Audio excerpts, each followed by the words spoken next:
So this is Black-Green Delirium. Black-Green Delirium has been around for a little while now. It didn't gain a ton of new cards with Kaladesh, but it also didn't lose a lot of cards. And the deck is still very powerful. It aims to put 4 different card types into the graveyard. And it's one of the best mid-range strategies in the format.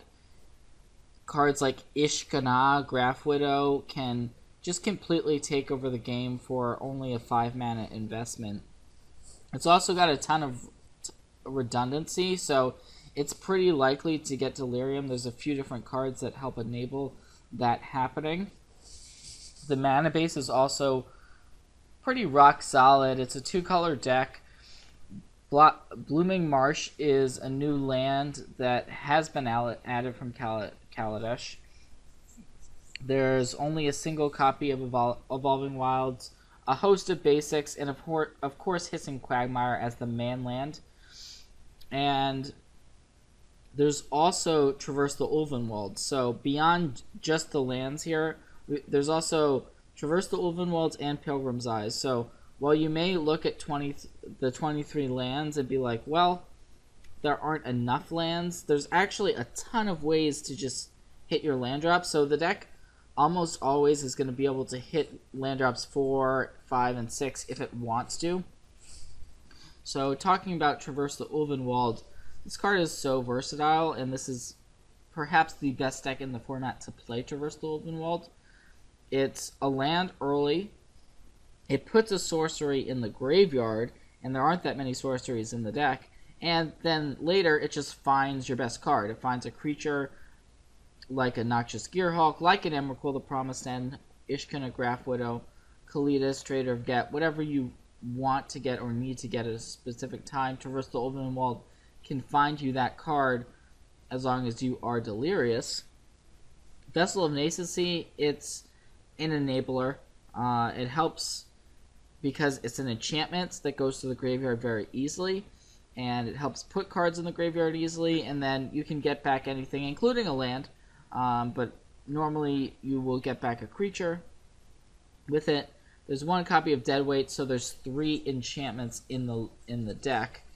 And Deadweight is a nice removal spell. It works well with Liliana because you can get rid of 3 toughness creatures with it. And so there are actually a reasonable amount of 1-mana plays here, even though the deck is not that aggressive. Now there's only 1 2-drop in the deck, and that's Grimflayer. Grimflayer is definitely the most powerful 2-drop this deck has access to.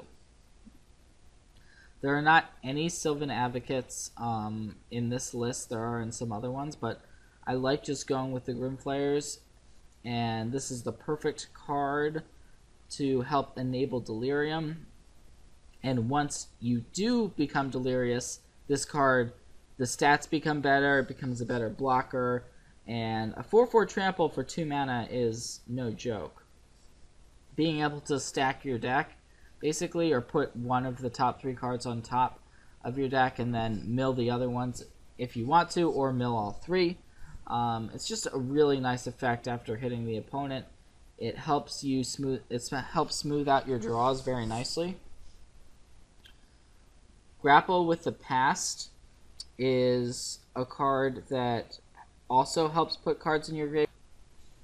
And beyond putting cards in your graveyard, Grapple can return important creatures to the deck, to your hand rather. So there aren't that many actual creatures in the deck, but you can return them quite easily from your graveyard with not only Grapple with the Past, but also Liliana, the Last Hope. So cards like Ishkana, Graph Widow, once you get to turn 5 and 6, you almost always can find one when you need one.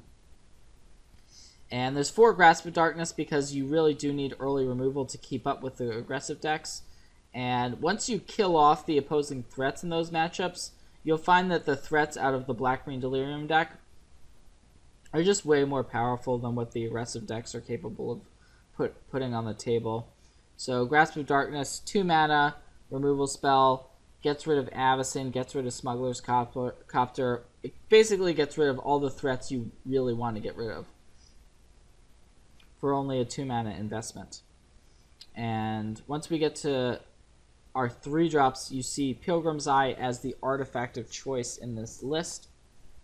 I do like playing some artifacts. It's also a creature, so it helps in 2 different ways in terms of helping it to enable Delirium.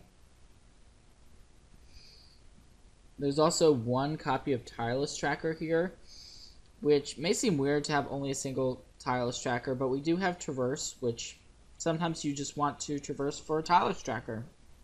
And it's just a nice value play to have. There's also 1 more in the sideboard, and it's great against any of the controlling strategies in this format. Some more removal here. Murder, a couple murders, and also Ruinous Path as a way to answer Planeswalkers. And then we have Liliana of the Last Hope. A pretty controversial card in this format. Some players think it's unplayable. Some players think it's great. Right now, it seems to be in a pretty reasonable position because there's a lot of white decks that have cards like Selfless Spirit, various 1 toughness creatures where this card comes into play. You're able to plus it, get rid of something, then your opponent can't kill it, and the game just snowballs, and Liliana of the Last Hope can create an incredible advantage for you. Even when that doesn't happen, you can cash it in for a grapple with the pass sort of effect, and it's also a Planeswalker which helps enable Delirium. So it's the perfect card for this deck, and I definitely like having 3 copies here. At 4 mana, we have 1 Kaladesh, which Kaladesh is very powerful if left unanswered in a lot of matchups. There's certainly sometimes when it just dies immediately, or it's not at its best in a specific matchup, but when it's good, it can just win you the game. So definitely want to have 1. You can traverse for it, so you don't really need to play another one, especially since it is a legendary threat. The other 4 mana creature which we have here is Mindwrack Demon. So Mindwrack Demon is a card that has never really seen a ton of play. It's seen some here or there in this deck, but I like it as a Delirium enabler. It is also a 4-power flyer. It can block a 4/4 Smuggler's Copter. It can attack a Gideon very easily. The 4/5 flying body is surprisingly important right now, and it fills the curve nicely. So I like Mindwrack Demon. 3 is a pretty solid number, and most of the time after you play it, you do hit Delirium. Not too often are you taking damage from it, so that is a pretty nice upside to the card. Perhaps the most influential creature in this deck is Ishkana Graph Widow. There are 3 copies, and most of the games you want to just be playing this card on turn 5, making spiders, and from there taking over the game is not normally all that difficult. The spiders you can use in whatever way you want to. Sometimes it's just a drain out approach where you wait till you have 7 lands and you drain your opponent out. In other matchups, just having 4 blockers is pretty absurd. And we've seen this card do a lot of work before, and it still can in this deck. There's 1 Noxious Gearhulk, so here is the new card. And we can traverse for it. It's a creature-based removal spell, kind of like a Shriekmaw effect. The life gain, though, is also super nice. Sometimes it'll just get you out of spots where no other card in the deck can get you out of that spot, and it can push you out of range of being burned out. Lastly, there is 1 copy of Emrakul, the Promised End, in the list. In the main deck, I should say. There's 1 more on the board. This card is great against your control decks. Games that go long where you're able to cast it and trigger it and take your opponent's turn. You can do that on turn 7 pretty reliably, actually, in this deck. So, well, it's not Emrakul as fast as some of the other decks in the format. It's not exactly slow for Emrakul either, and it is part of the game plan in some of the slower, grindier matchups. Sideboard, I like having a lot of discard. The discard is not only good against control, but it's also good against the Aetherworks Marvel decks.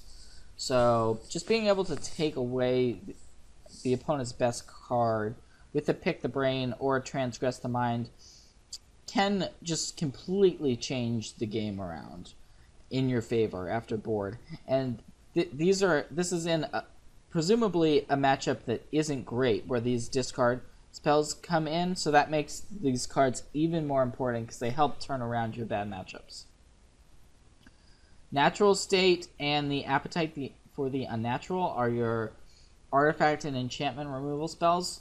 You'll find in this format that there's a reasonable amount of artifact and enchantments running around, regardless of what deck you're playing against, and so these cards come in a fair bit.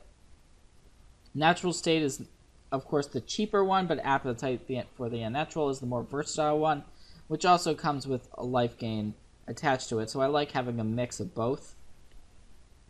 The Gnarlwood Dryad here is primarily for the super aggressive decks. A deck like Red-Green Pummeler, just having a early drop that can block and trade with an opposing creature, then you can bring it back in various ways. It can also just be a 3/3 later in the game with Death Touch. It's a very powerful card. We'll see a lot of black-green decks actually have more Gnarlwood Dryads, but there is one in the board, and that's perfectly fine here.